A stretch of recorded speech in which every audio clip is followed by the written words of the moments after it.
నమస్తే. ఇవాళ మార్నింగ్ ఒక పేషెంట్ నాకేం అడిగిండ్రు, డాక్టర్ గారు నాకు ఇంత నరాల ప్రాబ్లమ్ ఉంది కదా, నేను గుడ్లు తినొచ్చా అని అడిగిండ్రు. అవునమ్మా తినండి, నో ప్రాబ్లం. యెల్లో తినకండి, ఓన్లీ వైట్ తినండి. డైలీ ఒక 5, 6 తినండి, ప్రోటీన్ కంటెంట్ ఎక్కువ ఉంటుంది, మంచిగా అబ్జర్వ్ చేసుకుంటుంది బాడీ అన్నది.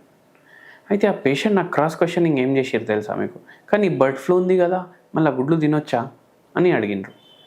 అయితే దీనికి సమాధానం ఏంటంటే, బర్డ్ ఫ్లూ ఉన్నంత రోజులు మాత్రం మీరు గుడ్లు జర అవాయిడ్ చేయండి. ఇప్పుడు గుడ్లు ఎందుకు అవాయిడ్ చేయాలి? ఎందుకంటే ఏదైతే ఈ బర్డ్ ఫ్లూ ఉంటుంది కదా, ఇది గుడ్లల్లో కూడా పాస్ అవుతుంది అండ్ కోడులల్లో కూడా మనకు కనిపిస్తుంది. ఓన్లీ కోడులో ఎఫెక్ట్ అవుతాయి ఈ బర్డ్ ఫ్లూ తోటి, ఇంకా ఎవరు ఎఫెక్ట్ కావా అని మీకు డౌట్ ఉంటుంది. కానీ యాక్చువల్గా చూసుకుంటే కోళ్ళకే కాదు, కాకులకి, పిజన్స్కి, మళ్ళీ ఈ ఈగల్స్ ఉంటాయి, అవిటికి కూడా బర్డ్ ఫ్లూ వస్తుంది. చాలా బర్డ్స్ చనిపోతున్నాయి. ఇక్కడ మన మహారాష్ట్ర ఏరియాలో చనిపోయినాయి, తెలంగాణలో కూడా కొన్ని బర్డ్స్ చనిపోయినాయి. కానీ ఏంటంటే ఇప్పుడు ఇది ఎట్లా స్ప్రెడ్ అవుతుందంటే మన గోదావరి నది ఉంటుంది కదా, గోదావరి నది ఎక్కడ ఒరిజినేట్ అవుతుంది? మహారాష్ట్రలో ఒరిజినేట్ అవుతుంది. అక్కడ చాలా కేసులు దొరికినాయి. మళ్ళీ ఆడికెళ్ళి ఆ గోదావరి నది మన తెలంగాణలో వస్తుంది, తెలంగాణలో నుంచి ఆంధ్రాకు పోతుంది.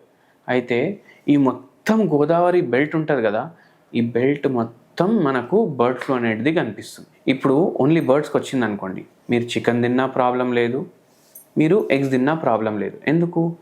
బర్డ్స్కి వస్తుంది కదా, బర్డ్స్ నుంచి హ్యూమన్స్కి ట్రాన్స్మిట్ అవుతలేదు. కానీ ప్రాబ్లం ఏంటంటే ఇది హ్యూమన్స్లో కూడా ట్రాన్స్మిట్ అవుతుంది. అండ్ ఇది ఒక ఇన్ఫ్లుయెన్జా వైరస్. చాలా హై ఫీవర్ ఉంటుంది, బాడీ పెయిన్స్ ఉంటాయి, హెడేక్స్ ఉంటాయి, స్వెట్టింగ్ ఉంటుంది, మూత్రంలో మంట రావచ్చు. ఇవి సిమ్టమ్స్.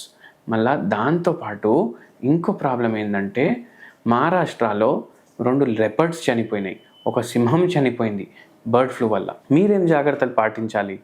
కొన్ని రోజులు గుడ్లు తినకండి, ఏం కాదు. కొన్ని రోజులు చికెన్ బిర్యానీలు తినకండి, ఏం కాదు.